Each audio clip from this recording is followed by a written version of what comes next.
No, it seems like more and more nursing homes are looking into it because it's sanctioned by the Arthritis Foundation, and the teachers who teach the class are certified.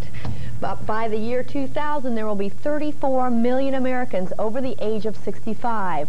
So exercise classes for people over 80, it may not be that far-fetched. Think of exercising, and most of us will think of this, a lot of exertion and sweat.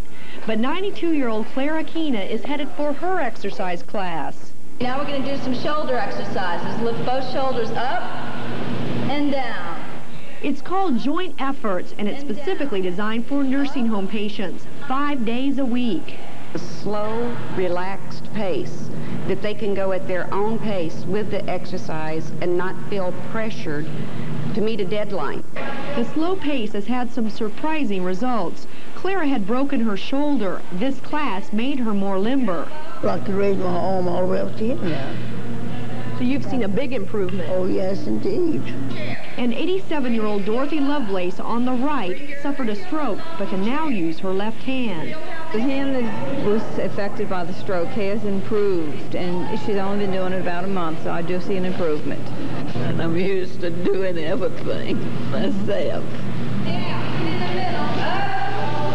Everyone is living longer now, and the residents that are coming into nursing homes need to be stimulated, need to be kept as active as possible, and this is just one of the many ways in achieving that goal. It's fun. It's lots of fun. I think it is.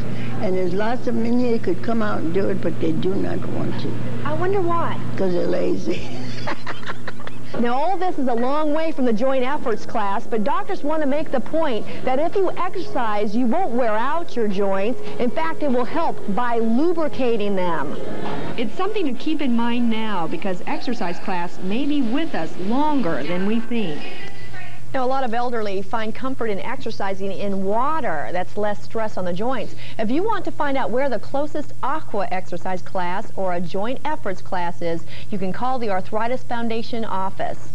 And while we're on the subject of the elderly, there's a new survey that says a lot of elderly Americans aren't eating as well as they should. The survey by a medical group finds 1 in 5 senior citizens skip at least 1 meal a day. And that's despite a finding that most seniors say they know they need a sensible diet to stay healthy. Some celebrity says, if I knew I was going to live this long, I'd have taken better care of myself. And I guess it's true. It's funny, but it's true, because if you are going to live to be 92 like Clara there, you might as well feel good and look good like she does. You're absolutely right. And I also want to tell you what I learned today. A lot of people who get to be that old, their hands hurt. So there's a new handshake, and this is how you do it. You grab the wrist and shake. It's called the arthritis handshake. That makes sense. It's still friendly, but it spares their hands. It keeps them from aching. Those joints in the fingers. Right. So if you have a loved one, that's the way you should greet them. If you have a health question, write to me at 8 Doctors on Call, WVUE-TV, 1025 South Jefferson Davis Parkway, and zip code 70125. Okay. All right.